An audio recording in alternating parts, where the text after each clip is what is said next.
But I remember, people talking about this. Like, why is the car on fire? Because it's awesome. It is. Dangerous, awesome. Yep. Hello, my friends, and welcome back to PlayStation Underground. On today's show, a very special guest and game. We have Far Cry 5, and I'm joined by the game's creative director, Dan. Hello, sir, and welcome back to the program. Thank you very much for having me here. It's great. Thank you so much for traveling all this way for little old us. Well, the weather's a little better here than it is in Montreal right now, so I'm happy to be here. So I am already upset to see that these cows were the victims of an exchange that we're going to have between our hero and some opponents. But tell me a little bit about where we are in the game right now. This is, you're showing a larger take on a whole region of Hope County, correct? Yeah, for sure. So I think, people who are kind of looking at this again after seeing it at E3 or Gamescom, are sort of wondering, how big is the region? We really want to showcase just how lush it is. So you're just sort of outside the area that's known as Falls End, this little town.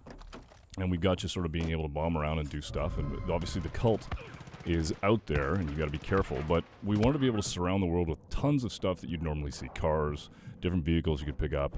If you want to get into a classic American muscle car, you can. But that the world's dangerous, and that, you're going to have to look around for people that you can kind of bring into your group, into your squad, and kind of push back on the cult, because we built this rich, organic world that really does push back based off of what you do right there. Awesome. It's an unfortunate. It's super good. See, this is the kind of stuff as a dev, we're like, hey, look, we hope we have the collision of systems, and when stuff like that happens, it's just, you can't help but just kind of laugh. It's fantastic. And I will point out that maybe if this is a viewer's first time seeing Far Cry 5, which is coming to PS4 on March 27th, by the way, this is, you are essentially I kind of want to say resistance fighter. You're battling a cult that has taken a grip on a small town, as you were describing. Well, a big town, a big lush town. Yeah, a huge space in Montana. But anyway, continue. So are we going to see a little another exchange coming up here? Well, this is the kind of thing that we want to do, is that we know that the cult is out there, and we know that, you're going to start building this resistance. And the way to do that is there's going to be hostages that you can liberate, take some of these civilians, bring them out, go toe-to-toe with the cult, and then when you do, you're able to get intel from them, because I think, typically people who play Far Cry in the past have seen us sort of, you climb towers, and that's how you inform your play throughout the world. And this time we wanted it to feel like just regular people, right? You meet people, you see them, you see what's going on, and you get an opportunity to, there's one right there, picking up a weapon. Some people are going to help you, some people are going to be scared, but that there's a real interesting thing that happens then the social contract between people in the real world, where you go up and you talk to somebody, and then they give you information, and they may not have all the information. And if we build our world to feel like that, it just feels real. Now, I don't know if this is too under the hood, but I just saw that Susie's name came up as you spoke with her. Now, is she a set, like a written NPC? Is this just a random NPC that could have happened to be there in that moment? Like, so we wanted to blur the lines between the sort of the random and the set. And so what we really said was like, everybody's got a purpose, everybody's got a little bit of a history. So even though Susie may not be somebody that is a large player in the story, she's still somebody with a personality. She has opinions. Yeah, here we go. Like, why? Why not? Oh my goodness! Just drive right by it though. Hey, there's going to be times where I'm just going to stop talking and let the game talk for itself. Absolutely. But yeah, we wanted to make it so that there's variety. There's an opportunity to have regular people who maybe, aren't going to pick up a weapon and help you. But then at that point, you're able to turn to Susie and say, hey, listen, you want to join? You want to fight with me? And you can. She's in the car. She's going to come with you. She's going to have opinions about stuff. And you're just going to go out there and have a great time together. I don't know if you're allowed to say, but is Susie going to then permanently join the roster, or is she at the whims of fate and she could potentially be, downed in combat? The whims of fate. I know you like the that. way that sounds. I wanted to avoid something really dangerous. No, that's really good. That might be my next band name or something. The whims of fate. Do it. I like it. I'll take it. You are welcome to take it. Thanks, dude. That's awesome. I think what we wanted to do is make it so that, we had characters like that, and if eventually they do, die, that they're gone. But you do have the opportunity to bring them back, right? Okay. You do have the opportunity to do that. Okay. More animals on the side of the road. A lot of wildlife already we've seen. We've seen like 3 sets of wildlife. It's lush, right? We want to make it so when we were in Montana, we actually saw all this stuff there. It was really cool for us to see how just alive the world is. So we wanted to have that experience for the player as well. Oh my God. That was a narrow miss. Also, you could have accidentally started hunting in that moment because the deer just sprinted by. That was an awesome shot on that guy, but the deer was very, very close. Lucky or unlucky deer. I'm not sure where that deer falls. Yeah. So it seems like we've rescued another civilian. So far, we're just a good old-fashioned hero. Yeah. And so I think it's cool because, you got the opportunity to go talk to somebody, and I think she's got a side mission right now that you can go do. Or you can see off in the distance there's actually the symbol for an outpost, so you could go take the outpost. But there's just all these little moments in the world that are alive that are organic. And to be honest, when we design it, it's kind of interesting for us because they're organic, we don't know what's going to propagate. And so it's entirely up to the player how they want to play it. Maybe you've met Susie, maybe you haven't. Maybe you've got a different Guns for Hire. Maybe you've got a Premier Guns for Hire. Maybe you've got a Fangs for Hire. You got Boomer with you. So it's really interesting for us to kind of sit back and watch it live. Is it really called Fangs for Hire because of the dog? Yes. Yes. Yeah. Who came up with that one? I don't remember, but I'm taking full credit. Take full credit for everything. You designed the game yourself. There you go. And I was going to ask something about the wildlife again, but does the wildlife and just in general this other tapestry of Hope County, does that play into side activities? Sure. I mean, hunting and other, I don't know if there's fishing. There is. Usually games like this have fishing. Yes, there's a lot of fishing. Don't disappoint me. And that's the thing that we saw at E3 is we built this really earnest game, this opportunity for you to go in there and be the hero, and people just go fishing and decide they're going to do that for 2 hours, and it's like, okay, you know what, play the game the way you want to play it. Sir, you need to get off the demo. No, I haven't got the one I want. Fishing. So this is a good example. Here's an outpost, and if you played Far Cry 3 or Far Cry 4, you know this, and in Primal you know this very well, the sort of the situation that you're in, but we've kind of made it so it's very much alive. And then what's really nice about this is that you're going to be able to go in and have the play style you want. So there's opportunities. Whenever we build an outpost or we build elements of the game, we really think about freedom, opportunity, and surprise. Right? The freedom to be able to attack this outpost the way you want. All kinds of opportunities, different guns, different weapons, different ways of aggressing the situation. And then the surprise that it may not always go the way you think, and we'll just see as it happens. That is literally every time I try and play something stealthy or strategically, it goes to hell immediately. Immediately. Yeah, but he's doing pretty well here so far. Taking him out one nice shot. Oh, is this a silenced weapon? Yes, so they don't know. Yes. Little do they know that they are under attack. Correct. You know what? I remember what I was going to ask you is, does our protagonist have a name identity? Is it a kind of a nameless protagonist? Well, how have you guys what we've been trying to do is moving towards something that's really lean, right? What I don't like is when I'm playing a game and the game doesn't communicate what my emotions are or my feelings are. So in this case, we got. I'm just watching. Brutal. Just watching it happen. What we've got is a player character that's super lean. So you have an occupation. But from the standpoint of who you are, it's who you pick. Right. Absolutely. All right, so now they know. Now things are escalating. Now it's on. Escalating quickly. Yep. Tension's rising. I don't know if in this footage we're going to see our protagonist downed at any point. We'll find out. You may.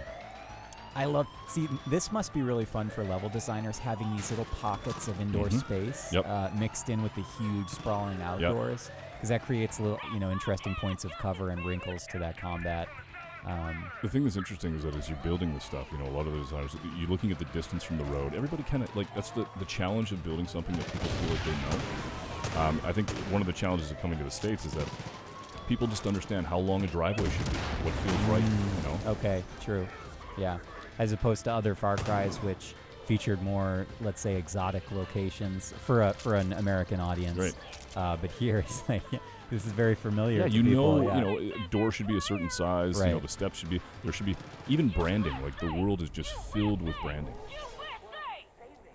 I think I looked away for a moment, and the outpost was liberated. Yeah, they liberated it. So in a blink of an eye. That's right. So that basically what you got here is now your legend is starting to grow. And the people in the region are starting to understand that you are pushing back on the cult. They're going to start to join you. And this is where you really see the resistance meter and the resistance start, where now this is no longer a cult outpost. This is yours. And you've got people there that can give you quests. You've got side missions. You've got main missions. You've got story opportunities. You actually see the resistance meter go up. And what's happening there, which is really interesting for us, is if we're going to build this live game, this feeling that it's alive, and the idea that these heralds and the cult have a mandate, and that what you're doing is you're the fly in the ointment, you're getting in the way of it. So you can actually see your progression through that in the world, but you can also get the sense they're going to push back. Are there any other gameplay wrinkles that come from building up that resistance meter? I mean, is that considered like your global experience, or is that character-based? How does that work? It's more just getting a sense of whether or not the people are going to join you. And so you're really getting an understanding of when John or Faith or Jacob or the father are going to push back on you. This is a guy named Merle. He's a pretty interesting character. I love this guy. Yeah. Oh no, Merle's under attack. So that's super interesting for us, is that you're in the middle of a story moment. And then what happens is that the cult shows up, and the story moment will stop, and they'll act like regular people. You'll basically see people, so you'll see stuff going on where Merle's going to run, he's going to head for cover, he's going to take a minute, he's going to, in this case, he's going to protect himself, and then when he feels like everything's done and over, he'll continue the conversation. Nice. I'm thinking about all the programming nightmare that entails, It's and not easy. no, it's definitely not. We got a lot of smart people back in Toronto and in Montreal and around the world who really worked incredibly hard to be able to do this and bring these characters to life. And it's the devil's in the details, right? If you walk up to somebody and you go, hey, listen, I want to have a conversation with you, and then you decide to walk away, they're going to get a little pissed off. They're going to get a little hurt. And when you come back, they may give you a little bit of grief about it. You can hurt feelings in this game. You watch out, because that's the truest weapon. It really is the mind and the heart. Words hurt. Yes, absolutely. So now I don't know if you know where we're driving next. Yeah, so it looks like we have a waypoint in the distance here. What's happening here is that you're basically going to go, Merle's got this pretty cool car, and on the back of it is this 50 cal, and he's basically saying, you know, if we're going to do some damage against the cult, let's go get this thing. So it's called the Death Wish. So you're going to go back and basically try and find this thing. Okay, gotcha. It sounds, a very peaceful vehicle, the Death Wish. The Death Wish. Yeah. Right? They really named it. They nail on the head with that Happy one. birthday! I think. It's the Death Wish. Okay, so here it is. And is it under cult control right now? It is, and, Okay. and it's interesting because Merle says the thing guzzles gas like he drinks beer, and that's why it's actually at the gas station. So he knew that they'd eventually have to go and head to the gas station. Small micro storytelling There you go. right there. Dan, you got it all figured out. So what we're basically going to see here is the attack on this and attempt to get it back. But what's really tricky about this is, in maybe previous versions, you'd go in and try and basically blow this thing up, but now you got to take it back to them, and you got to be able to use it as a weapon. So it's the kind of thing where we really wanted to make rough tools and put you in situations where you could use the weapons that are around and kind of harvest it if you can. Oh, goodness. All right, so now the chase begins. I like how about to go in the truck, and then and then it's like, wait a minute, second. that is a badass car. I'm taking that. This is one of the things that we really wanted for the game. Was just being able to get into those classic cars. Yeah, absolutely. And then just go into, great movies of old, fantastic car chases, and get the spirit of that. And you got the radio going. Yeah, but you're being chased, so you got to be careful. And I will point out, I think this footage is from single player, but Correct. the game does feature multiplayer Absolutely, as well. through the entirety of the game. Through the entire game. Yeah, what we wanted to do is just build this system of the for hire system so that it all felt like it was under one umbrella. So you have guns for hire, fangs for hire, and then a friend for hire. Good old friend for hire. Yep. Just going completely off-road bonkers. Oh gosh. Yeah, so they got backup, right? Basically calling for help. Tell me, I don't know if you want to talk a little bit about the weapon system here, but I don't know how expansive customization is, or if it's very straightforward, like you grab a weapon and you go. How did you guys approach design? I think the way it starts is just being able to pick up weapons, and being able to grab things that are around you, and then start to, as you get an appreciation for what it is that is your play style, to be able to go into shops and to be able to find weapons or buy weapons, and then customize them the way you want, and sort of get that classic feel to them. So definitely, for sure, if you love doing that in previous Far Cry's, you're going to love it in this one. I always spend an inordinate amount of time customizing my arsenal. Do you? And then I feel like I just end up switching to something else minutes later, but it's part of the fun. It's all part of the journey. Oh goodness, hello. Well, that's just it, right? Traffic. There's going to be people on the road. You got to be careful. What's your favorite weapon that you usually play with? What's the style that you play? I feel like revolvers are usually like something that in other shooters I often lean towards that because they're good for a variety of situations. Sure. Yep. They feel cool. Yep. Sometimes you get those cool engravings on the side. See, for me, it's a flamethrower, but I don't know that would help here. I think that would only cause mayhem. Probably not. I think that really tells us about our personalities is that Indeed. you lean into the flamethrower element. Mayhem. Yeah. Oh, what's cool about this is that you're actually seeing like life on the side where the cult is going in, they're taking people. It's in the middle of a mission, but still the world is open. And so we really don't know what's going to happen. Oh, okay, so they basically threw out smoke, and now you're in a bit of trouble. But there's also a convoy coming by because they're actually doing stuff. Most flagrant use of dynamite I've ever seen. All right, so here's the options. Trouble. Basically, you got to go get that truck. See if you can leave that muscle car. Oh, goodbye, sweet muscle car. Yep. We hardly knew ye. Oh, here you go. You get to turn it into a weapon. Up in the 50 cal. Oh, there he unleash. is. Now That I think that soldier probably should have turned tail at that point. Yeah, I think strategy dictated. At that point, maybe the courage was too great for him. So now you got to head back towards Merle. You got the truck, and now when you eventually get back there, Merle hops in the back. He hops on the 50 cal, and now what you're going to do is you're going to basically go around here to this place where they're stashing this thing called the Bliss. And that's one of the things that the cult uses to control people. So there's all these barrels of bliss, and you basically destroy them, blow it up. And if you're successful, you get to keep the death wish. But only if you're successful. Only if you're successful. And you can hear it, actually. You hear that reverb? That's the actual drug taking its effect on the player as you play. Oh, interesting. Okay. Oh, no. Oh, boy. Fire inside the vehicle, never a good sign. Nope. Please exit as soon as possible for your safety. All right, so now Merle's in the 50 cal, and he's actually unleashing on these guys at the same time as you. I like that you're still getting the stealth markers in a very They're like, are you trying to? No, you're okay. No. I'm good. No stealth needed Not here, today. sir. What about how do you guys manage the day-night cycle in Far Cry 5?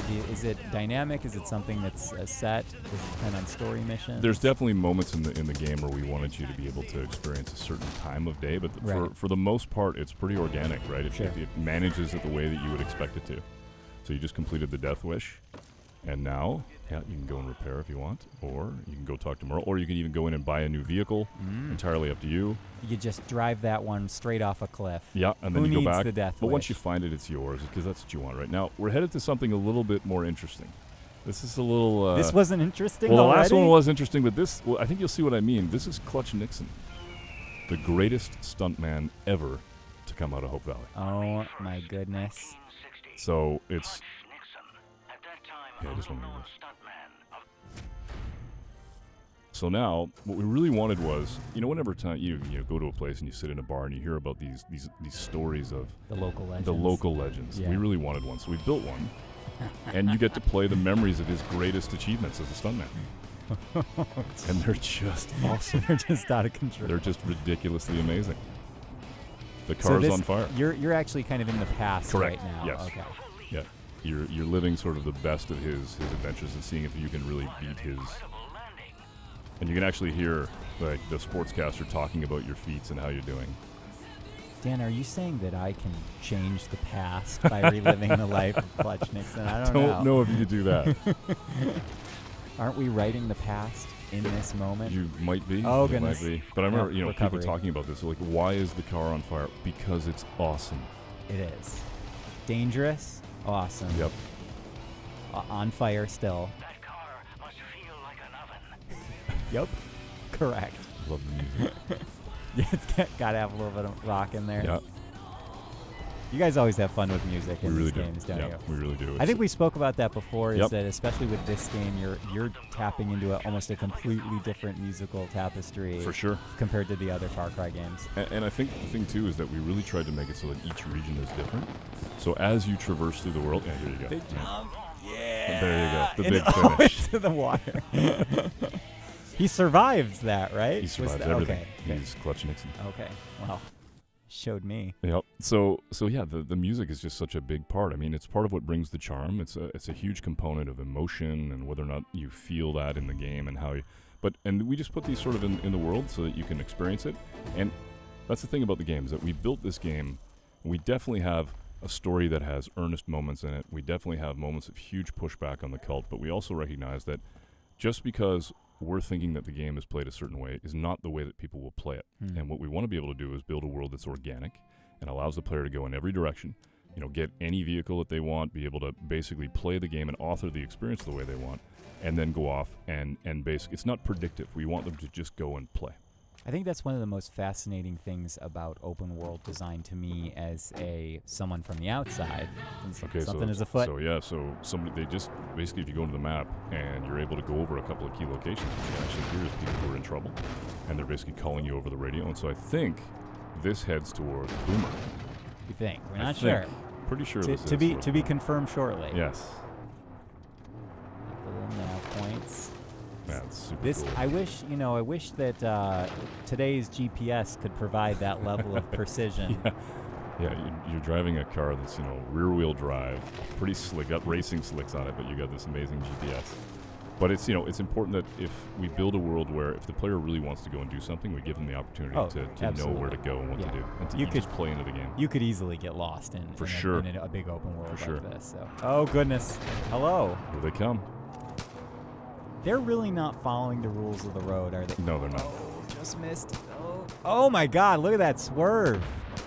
Oh, and they just called for backup, so there's more of them coming. This is great. See, moments like this, which feel like an action movie, but they're actually being handled. They're just being created by the player in the moment. Totally systemic, right? Unbelievable. Yeah. That really always blows my mind. I think, we had a real moment on Far Cry 4 when we were working on one mission in particular with Pagan Min, where Pagan started to do things kind of on his own, and we kind of made it an opportunity for Pagan to make choices in the mission. And we were thinking to ourselves, why don't we just allow the game to do that across the entirety of the game? So right here, the cult pushes back, maybe an animal's going to show up, but you got a helicopter that's going to attack you. Meanwhile, you're headed towards a mission, or you may even be mid-mission, but this kind of stuff happens, and we don't know that it's going to happen, and then we get to see it firsthand. Dan, I have a great subtitle for Far Cry 5 I'd like to pitch to you okay, now. I know the game title's already been decided. Let's hear it. Far Cry 5, multitasking. I got it. I think it's going to sell. Okay, we'll get the .com address later. Yeah. Just work out the details with my lawyer. Cool. And I love, you can see in the distance, you got these amazing mountains. It's just, I love the diversity of the environment as well. Well, you asked the question about night and day, and honestly, it's like there's some really cool things about sort of being alone in the dark and feeling the sense of, what's around the corner. And then there's just these beautiful moments of dawn or dusk. And the lighting in Montana was phenomenal when we were there. So we just wanted to be able to experience that. But then there's also terrible stuff that's going on where the cult's done terrible stuff because they're bad people and basically come in and then you have an opportunity to push back on them. That thing off in the distance, I believe that's actually a repurposed fertilizer container, and inside it is bliss, and if you blow it up, you actually get resistance points. Okay. But we do have apple and pumpkin picking. Correct. Right there. And there's Boomer. I see the sign. Yep. So let's see what we do here. Do we go in quiet? And you can hear Boomer. Boomer! I'm coming. So what the cult is doing here is they're actually going in and they're taking animals. And they're taking animals and they're turning them into something that I'm not supposed to talk about, but I'm going to anyway. Uh-oh. They're called judges, and they're pretty badass. So you're going to go save Boomer from that happening to him. Okay. And then be able to have your first Fangs for Hire. Ah, excellent. Also, that sounds very scary, and I'm glad we're rescuing Boomer. Rescue all the animals. And pumpkins. This would be so pleasant and peaceful if there wasn't, you weren't embattled in combat at the moment. Not for the cult. But the thing for us is that we wanted to, when you're building a game that's this big and a world that's this rich, we want to be able to have a variety of stories and a variety of tones in it. Sure, you're going to have moments that are earnest like this where you're saving, the dog and basically bringing this into your group, but then you're also going to have moments like with Clutch Nixon. And so we just want to be able to make it so that there's little action bubbles and stories that you can snack on. I love snackable stories. For sure. Low on calories, high on flavor. That's pretty good stuff. Yeah, I came up with it just now. Nice. Okay, that helicopter's menacing. Just be careful. Here we go.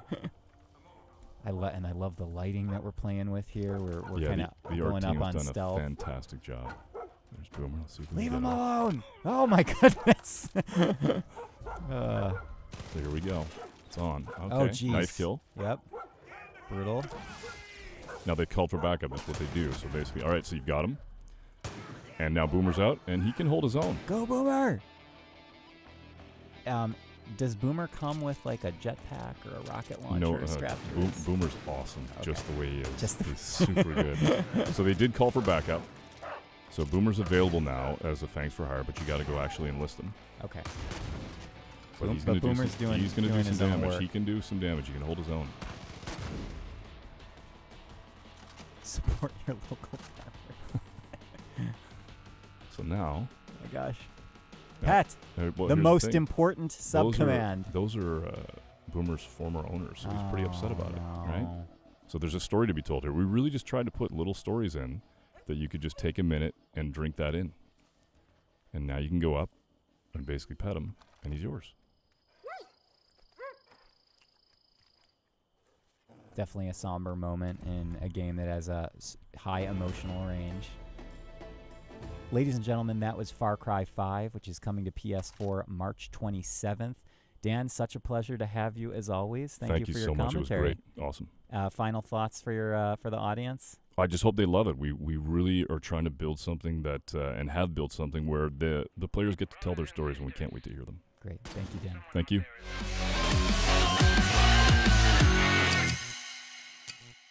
PlayStation